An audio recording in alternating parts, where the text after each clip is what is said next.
y tienes la habilidad de escribir en documento en Word en la medida como voy dando la clase, excelente. O sea, eso es importante, pero que vas haciendo tus propios esquemas, tus propios diagramas, notas, referencias, cuadros comparativos. O sea, cada quien tiene una forma de hacer sus apuntes.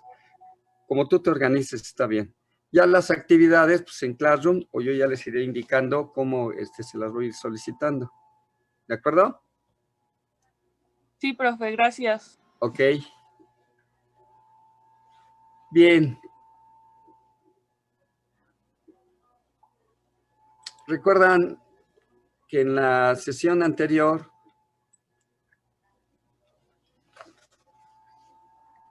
estudiamos los factores de la comunicación. Ya visualizan el esquema, ¿verdad? Sí, profesor. Bueno, es un recordatorio. Recuerden estos elementos de la comunicación humana. Ahí los tenemos organizados en este esquema sencillo. Recuerden ustedes que el emisor transmite un mensaje que recibe el receptor. Para que el mensaje cumpla un objetivo pleno, el emisor y el receptor están enlazados por un referente, un canal y un código. Una pregunta. ¿Este proceso es completo en un principio de esta manera o faltaría algún otro proceso para que sea completo? Y si es así, ¿cómo tendría que ser?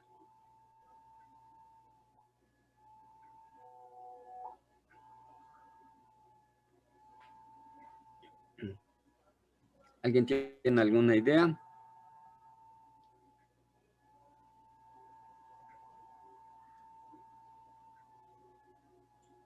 Repito, en este momento yo soy el emisor, transmito un mensaje. Ustedes son los receptores. Yo estoy utilizando un referente, un canal y un código para crear una situación de comunicación, como es el aprendizaje, en este caso la enseñanza-aprendizaje. ¿Eso sería todo el proceso o faltaría algo más para que sea completo? ¿La retroalimentación? Muy bien. ¿Y la retroalimentación cómo se logra? Comprendiendo el mensaje. Con una Pero ahora respuesta desde los del factores de receptor. la comunicación, ¿cómo lo explicarías?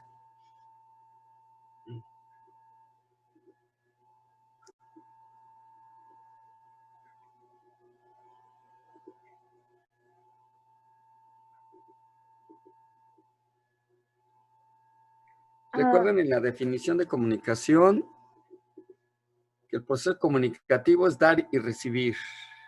Hay un intercambio, hay un flujo de opiniones, de ideas. El proceso que ustedes tienen ahorita aquí en la diapositiva es el 50% del proceso. Como su compañero bien dice, la retroalimentación. Pero ¿cómo sé que se está retroalimentando? Se sabe a través de la respuesta que da el receptor. Ok, explícamelo. Pero el receptor, ahora para que se retroalimente, ¿en qué se convierte? En el emisor. Correcto. Y entonces ahora de regreso, ¿cómo va?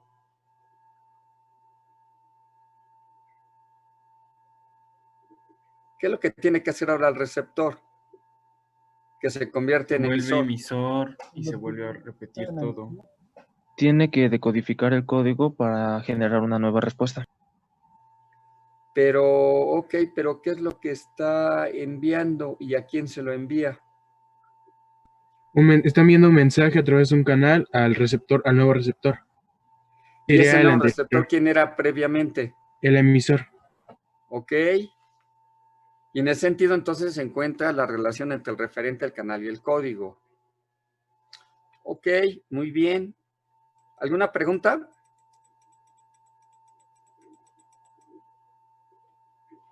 ¿Hasta aquí, muchachos? No, ninguna.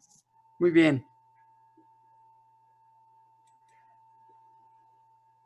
Recuerden que en el ejemplo de un estudiante que elige un periódico sobre una noticia del clima, que ahorita va a ser un tema muy actual. Ahorita se está hablando de todos estos fenómenos climatológicos que tienen un poder destructivo tremendo. Vean en Chiapas ahorita cómo está sucediendo y en algunas entidades federativas del país.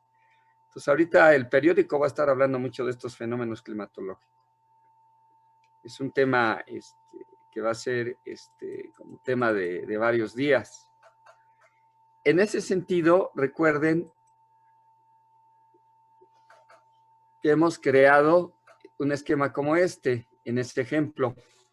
Están los factores de la comunicación, y entonces como el periodista es el emisor, es el creador de la noticia en el periódico, el mensaje que envías a través de la noticia sobre el clima, el receptor es el lector del periódico, y en este caso, ¿quién es el lector del periódico? Pues es el estudiante. El referente es el clima, el canal que emplea es la escritura, redacta el artículo en el periódico, y el código es la lengua. Entonces vean cómo en ese ejemplo queda perfectamente de esta manera.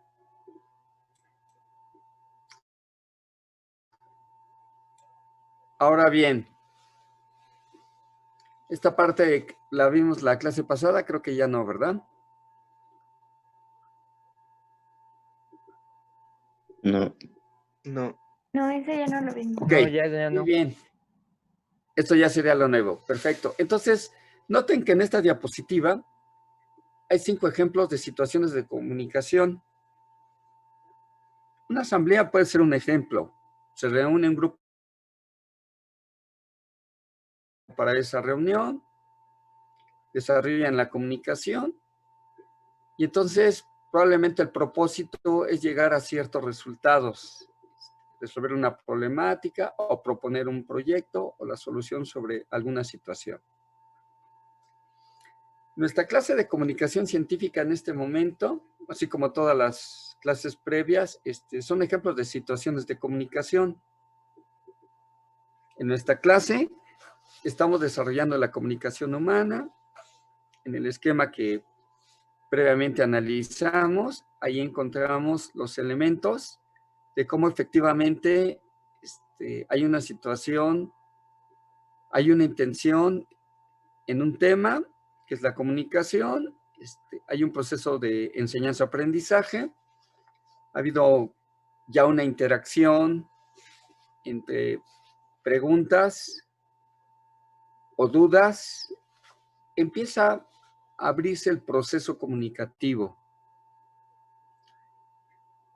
Algunos de ustedes a lo mejor tienen la necesidad de hacerle una llamada a alguno de sus compañeros de grupo, a algún amigo. Hay la necesidad de expresarle que no olvidaron que hoy era el día de su cumpleaños.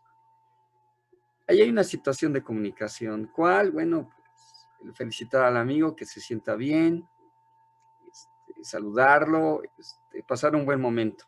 Ahí hay una situación de comunicación. En la ciencia también encontramos situaciones de comunicación. Por ejemplo, una conferencia. Hoy día, las conferencias que se van a dar a partir de mediados, no, a finales más bien de año, todas las ciencias seguramente van a relacionar sus investigaciones con la pandemia. Es el tema del día, todos los campos del conocimiento están investigando en esto. Ahí tienen otra situación de comunicación. ¿A qué se desea llegar? Pues se está desentrañando este fenómeno en todos los campos, desde lo político, social, económico, educativo. El sector salud ha sido impactado impresionantemente. Hay crisis en todos los ámbitos. Todo ha sido trastocado. Seguramente las situaciones de comunicación en las conferencias va a ser relacionar las investigaciones con este tema. Una exposición de una clase a distancia sobre un tema asignado en alguna de sus asignaturas, que de ahorita tercer semestre, en las clases que tuvieron previas a esta, fueron situaciones de comunicación. ¿Qué clase tuvieron previas a la mía? Procesos, profe. Procesos industriales, práctica. Ahí tuvieron una situación de comunicación.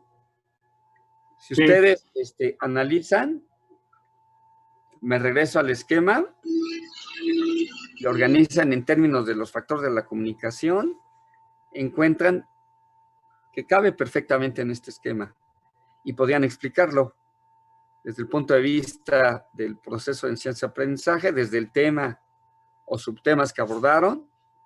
Y entonces es muy interesante.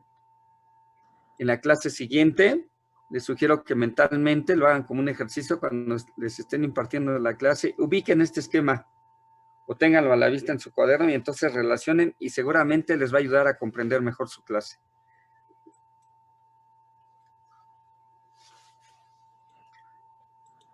Ok, gracias, Es profe. importante. ¿Sí? ¿Hay alguna pregunta? ¿Alguna duda, algún comentario? No. Bien. Todo esto tiene una relación con la ciencia. Es decir, que las situaciones comunicativas en las que vamos a darle énfasis en comunicación científica, pues es la relación que esta guarda con la ciencia. Todos estos factores de la comunicación están relacionados con ella. Por ello es importante que recordemos un poco qué es la ciencia. Para ustedes, ¿qué es la ciencia? ¿Qué entendieron por ciencia? Es un tema que ya conocemos, que hemos abordado desde la secundaria, seguramente desde la primaria, y es un tema que va a estar frecuente, cada vez con mayor intensidad. ¿Alguien me podría decir qué entiende por ciencia?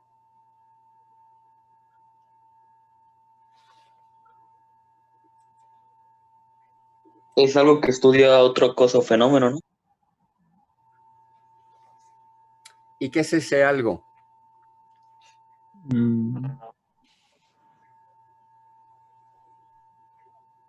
Una incógnita que se quiere resolver.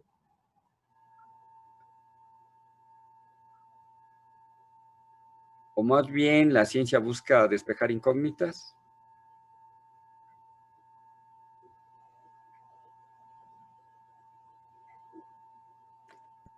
Sí. ¿Qué es la ciencia?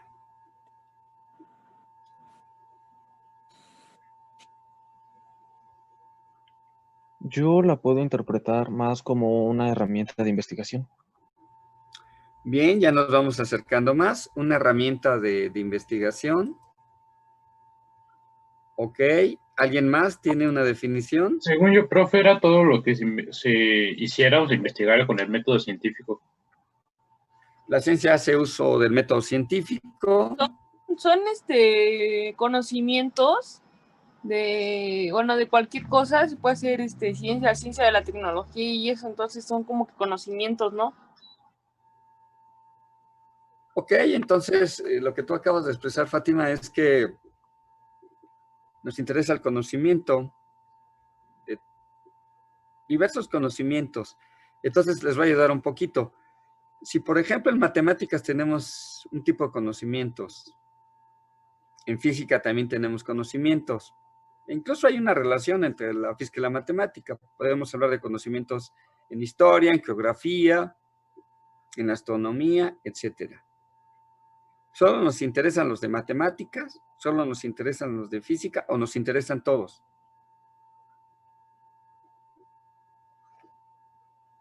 Todos en general. Todos, ¿no? Ok, entonces si son todos, entonces ya podemos aproximarnos a una definición de ciencia. Si abarcáramos todos los conocimientos, entonces se elaboran ahora una definición.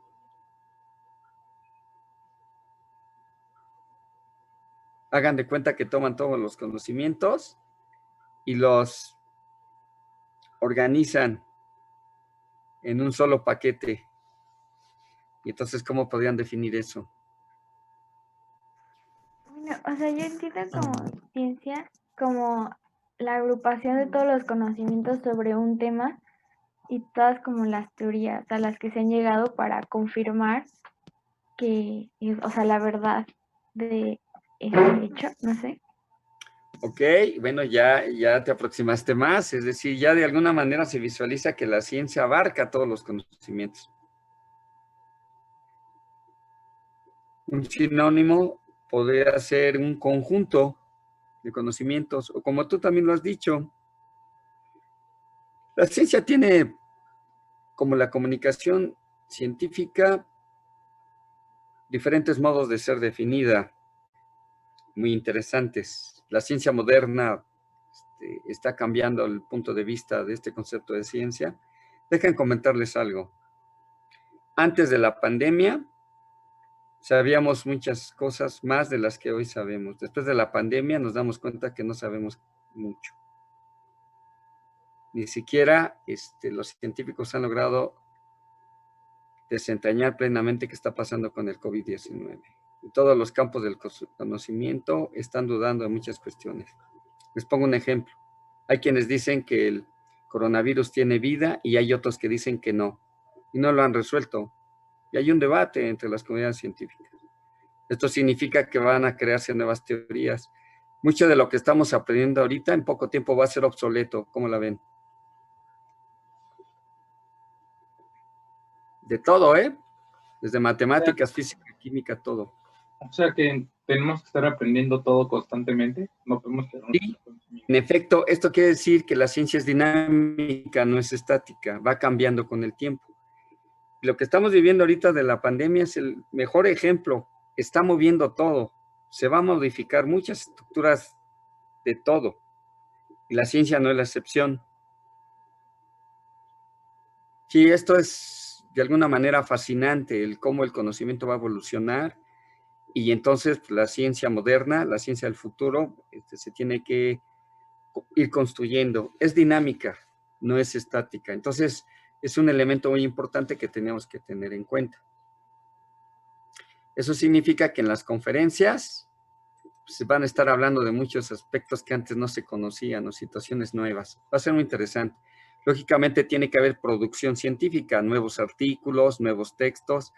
Seguramente, a lo mejor ustedes ya en el bachillerato no les va a tocar, a lo mejor en la superior ya les tocarán nuevas situaciones, pero piensen en las generaciones dentro de 10 años, de todos los niños que no nacen, cuando estén en la primaria, a ellos se les va a hablar de lo que sucedió en este momento y van a decir, ¿así sucedió y pasó todo esto? Pues sí. Y a ustedes, como adultos, les va a tocar explicarlo. Va a ser muy interesante. ¿Alguna pregunta hasta aquí, muchachos? No, todo bien. ¿Vamos bien? ¿Esto les agrada? ¿Como lo estoy explicando? Sí, de hecho está muy interesante. De hecho. Ok. Sí, profe. Sí, dime. No, de que sí está bien la forma en que se está impartiendo la clase. Ok, perfecto. Paso a la siguiente lámina. ¿Alguna pregunta? No. Bien. Las funciones de la lengua. Fíjense bien que esto es muy interesante, porque lo que vamos a hacer ahora es encontrar que así como estudiamos los factores de la comunicación, existen funciones de la lengua y vamos además a relacionarlos con la ciencia. Esta diapositiva que ustedes ahorita ya deben de estar observando, nos resalta que en la intención de comunicación, en ella encontramos funciones de la lengua y vamos a analizarlas. Fíjense bien, vamos a ir analizando una a una. ¿Alguien puede leer, por favor, la primera? Y yo la explico. Yo, si quiere yo. Sí. Referencial. Se produce cuando se desea transmitir un mensaje cuya objetividad y claridad cumplan con el objeto de informar. Ok. Esta primer función de la lengua es muy interesante y es muy importante. Vamos a poner como ejemplo la clase. Yo como emisor transmito un mensaje. Lo que previamente explicábamos, la ciencia es objetiva, por ejemplo. Buscamos que sea lo más clara posible. Su objetivo es informar, es decir, dar una información importante, relevante. Eso significa que entonces la función referencial de la lengua se produce cuando un emisor desea transmitir un mensaje a un receptor, como ejemplo de un tema científico, por lo tanto hay objetividad, se debe esforzar de que sea claro. ¿Cómo logra que sea claro? Pues existen un referente, un canal y un código a través del cual puede hacerlo, y en ese sentido se cumple el objetivo de informar sobre el tema. ¿Alguna pregunta?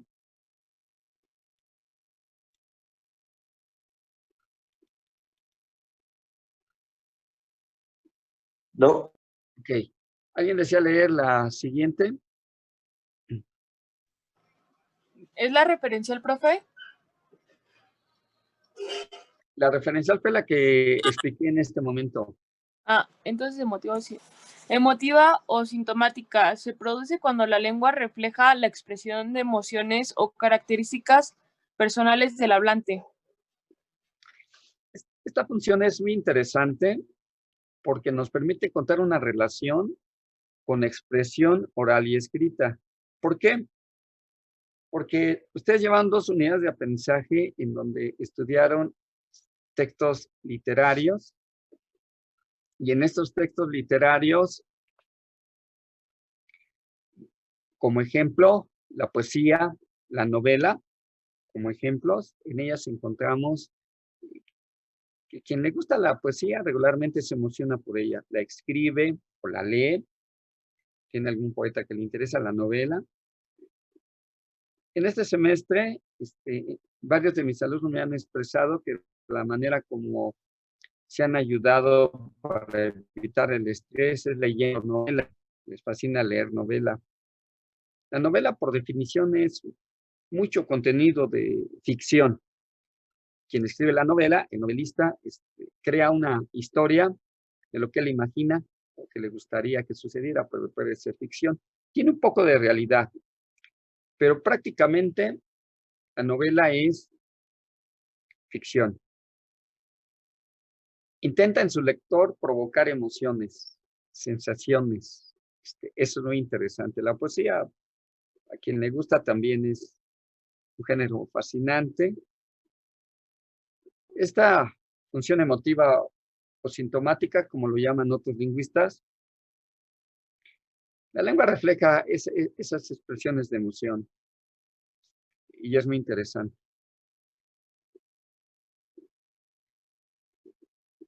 Pero sin embargo, en los textos científicos vamos a encontrar que hay a quien le emociona leer, por ejemplo, ciencia ficción. Julio Verne. Piensen ustedes cómo hay un enlace entre lo literario y científico, o sea, entre la ficción y la realidad. Quien escribe ciencia ficción tiene mucho conocimiento de la ciencia, pero también tiene un gran pensamiento imaginativo. Entonces, construye, elabora un documento fascinante. ¿Quién de nosotros en algún momento no hemos leído alguna de las obras de Julio Verne, por ejemplo, que se han hecho películas y que de alguna manera siguen fascinando? En el momento cuando los escribe, había muchas cosas que eran futuristas. Hoy en día mucho de lo que escribe Verne se ha hecho realidad, otras cosas no. Pero sin embargo, noten ustedes cómo esta función es muy interesante. O sea, no debemos de evitar la emoción. Seguramente algunas de sus unidades de aprendizaje en los temas que están abordando los emocionan, les gustan, aunque sea matemáticas o física o química. Algunos, yo siempre he escuchado que les gusta o la matemática, o les gusta la química, o les gusta la física. En algunos casos, a algunos les gusta la filosofía, o les gusta la historia, o la tecnología. Lo emotivo está presente.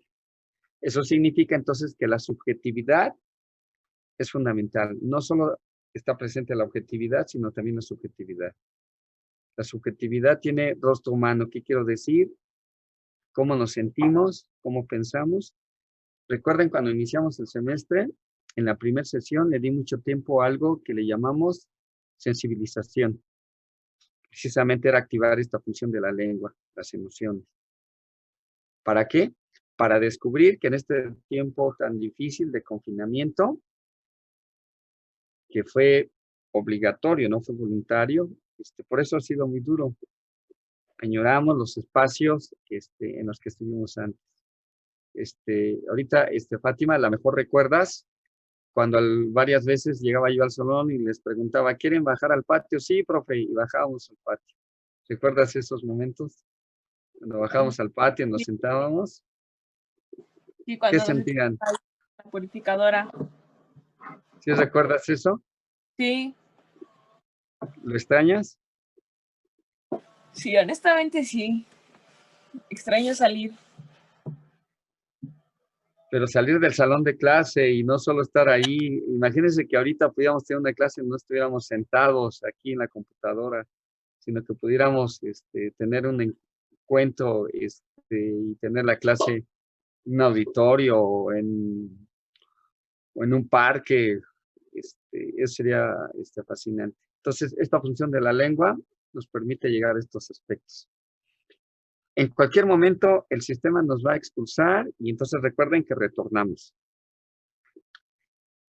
¿Alguna pregunta hasta aquí? ¿Algún comentario? No, profe, todo claro. Ok, pasamos a la siguiente. ¿Alguien, por favor, puede leer la siguiente función de la lengua?